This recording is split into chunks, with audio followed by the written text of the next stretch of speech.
ஃப்ரெண்ட்வுட்ஸ் நேயர்களுக்கு வணக்கம். ஐயா ஓபிஎஸ் இப்போ திடீர்னு மனம் மாறி இருக்கிறார். என்ன விஷயம் அப்படின்னா, அரசியல்ல யாரும் நிரந்தர எதிரியும் கிடையாது, நிரந்தர நண்பனும் கிடையாது அப்படின்ற ஒரு தகவலை சொல்லியிருக்கிறார்.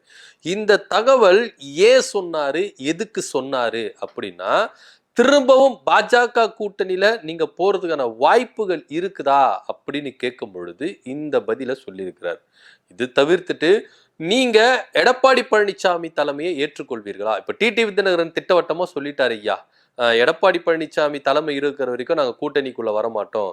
நான் கூட்டணிக்குள்ள வரணும்னா எடப்பாடி பழனிசாமி முதல்வர் வேட்பாளரா இருக்கக்கூடாது, தேசிய ஜனநாயக கூட்டணிக்கு தலைமை வகிக்க கூடாது, அதிமுகல யாரனா ஒருத்தர் கொண்டு வாங்க, ஆனா எடப்பாடி பழனிசாமி இருக்கக்கூடாது அப்படின்ற கருத்தை டிடிவி தினகரன் தெல்ல தெளிவா முன்வைக்கிறார். சோ இதே மாதிரி உங்களுடைய மனநிலைமை என்னவா இருக்கும் அப்படின்னு கேட்கும்பொழுது, இது பேசி தீர்க்க வேண்டியது நிறையவே இருக்குது. போற போக்குல நம்ம எடுத்து சொல்லிட முடியாது. நான் ஒரு காலகட்டத்துல சொன்னேன், எந்த நிபந்தனையும் இல்லாம அதிமுக ஒன்றிணையத்துக்கு நான் தயார் அப்படின்னு நான் சொன்னேன். ஆனா இப்போ நிலைமையே வேற.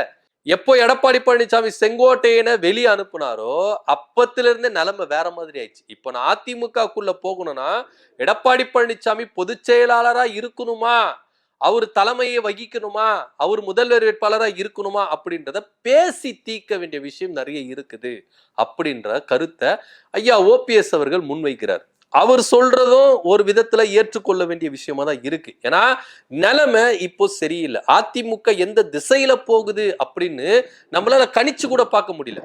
சரி, கிழக்கால தான் போகுது அப்படின்னு பார்த்தா தெற்கால போகுது, வடக்கால போகுதுன்னு பார்த்தா மேற்கால போகுது. இப்படி குழம்பி குழம்பி போயிட்டு இருக்கு அதிமுக. எந்த திசையில போகுதுன்றத நம்மளால கணிக்கவே முடியல. இப்படி இருக்கும் பொழுது ஐயா ஓபிஎஸ் அவர்கள் சொல்ற கருத்தை ஏத்துக்கொள்ள வேண்டிய ஒரு விஷயமா தான் இருக்கு. எடப்பாடி பழனிசாமி தான் பவர்ஃபுல் மிக்க லீடரு, நான் எடுக்கிறதா முடிவு, நான் பண்றதுதான் செயலு அப்படின்னு எடப்பாடி பழனிசாமி எடுத்தங்கவுத்துன்னு போயிட்டு இருக்கிறார்.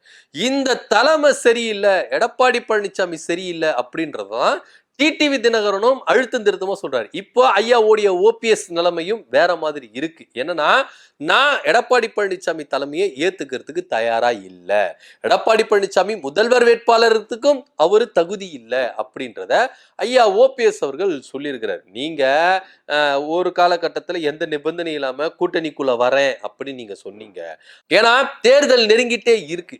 இந்த டைம்ல நீங்க இப்படி பிரிஞ்சு கிடந்தீங்கன்னா எப்படி அப்படின்னு ஒரு பக்கம் பாஜக நினைக்குது. அதனாலேயே திரும்பவும் கூட்டணியை ஒன்றிணைக்கணும் அப்படின்ற நோக்கத்துலதான் அவங்க பிளான் போட்டு இருக்காங்க. ஆனா இங்க எடப்பாடி பழனிசாமி என்ன நினைச்சிட்டு இருக்கிறாரு, நான் கட்சியை ஒழிச்சிருவேன், எனக்கு பதவி மட்டும்தான் முக்கியம், நான் ஜெயிக்கிறேன் ஜெயிக்கல, முதலமைச்சர் ஆகுறேன் ஆகல, கூட இருக்கிறவங்களுக்கு எல்லாம் அமைச்சர் பதவி நான் வாங்கி கொடுக்குறேன் கொடுக்கல, திரும்பவும் அதிமுகவை நான் வளர்ச்சி பாதையில கொண்டு போறேன் கொண்டு போகல, அதெல்லாம் எனக்கு கவலை கிடையாது.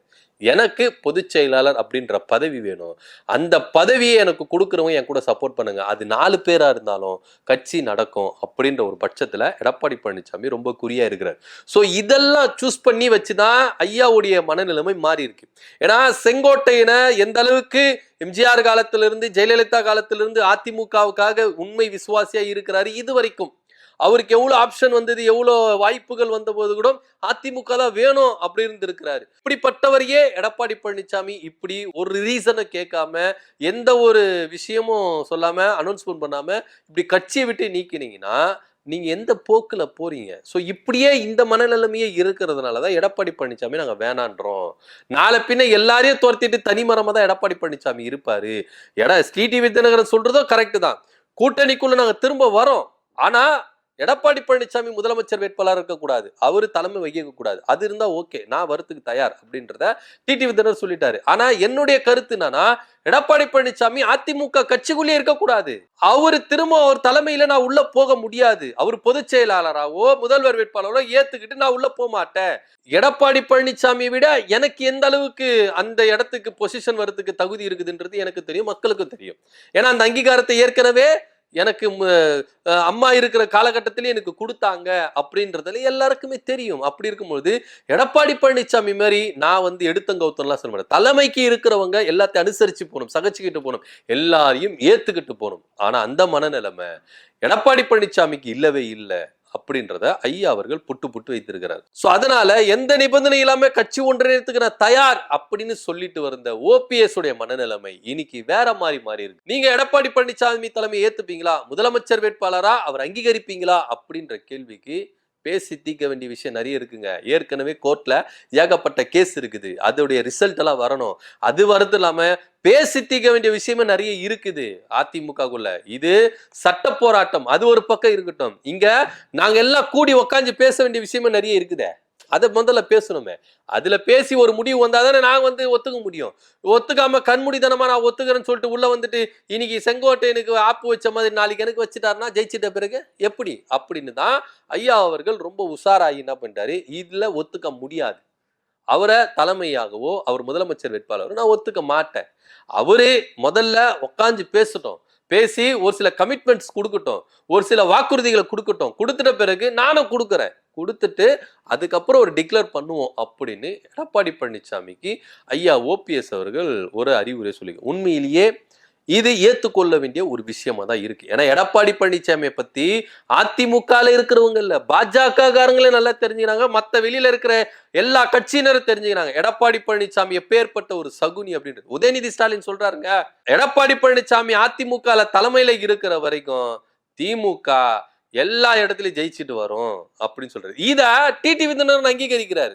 உதயநிதி சொன்னதுல என்ன தப்பு இருக்குது, அவர் சொல்றது கரெக்ட் தான். எடப்பாடி பழனிசாமி இருக்கிற வரைக்கும் அதிமுக எழுந்துக்காது, வளர்ச்சி அடையவே வராது, ஆட்சிக்கு வரவே வராது. அதிமுகல எடப்பாடி பழனிசாமி இருக்கிற வரைக்கும் திமுக தான் ஆட்சியில இருக்கும் அப்படின்னு உதயநிதி சொன்ன கருத்தை நான் வரவேற்கிறேன். டிடிவி தினகரன் ஒத்துக்கிட்டாரு. இதுக்கப்புறம் என்ன முக்கியம் இருக்கு, எல்லாருமே ஒத்துக்கிறாங்க. உண்மையும் அதுதான் கூட. அண்ணாமலை என்ன சொல்றாரு, திமுக ஃபர்ஸ்ட் இடம், தாவேக்கா செகண்ட் இடம், இங்க கூட்டணி வச்சா பாஜக அதிமுக கூட கூட்டணி வச்சா எந்த இடத்துல இருக்குன்னு தெரியாது அப்படின்றாரு. ஏன்னா எடப்பாடி பழனிசாமியோட போக்கு அப்படி இருக்குது. இதுக்கு எல்லாத்துக்கும் ஒரே காரணம், அதிமுக திரும்பவும் டைமுக்கு வரணும், ஆட்சிக்கு வரணும். இவங்க ஆட்சி செய்யணும்னா எடப்பாடி பழனிசாமி தன்னுடைய ஈகோல இருந்து இறங்கி வரணும், விட்டு கொடுக்கணும். பிரிந்து கிடந்தவங்க எல்லாம் ஒன்று இருந்தா திரும்பவும் அதிமுக ஆட்சி அமைத்து மகத்தான வெற்றி பெறும் அப்படின்னு தான் எல்லாருடைய கருத்தா இருக்குது. இதை பத்தி நீங்க என்ன நினைக்கின்ற கமெண்ட் பண்ணுங்க. நன்றி, வணக்கம்.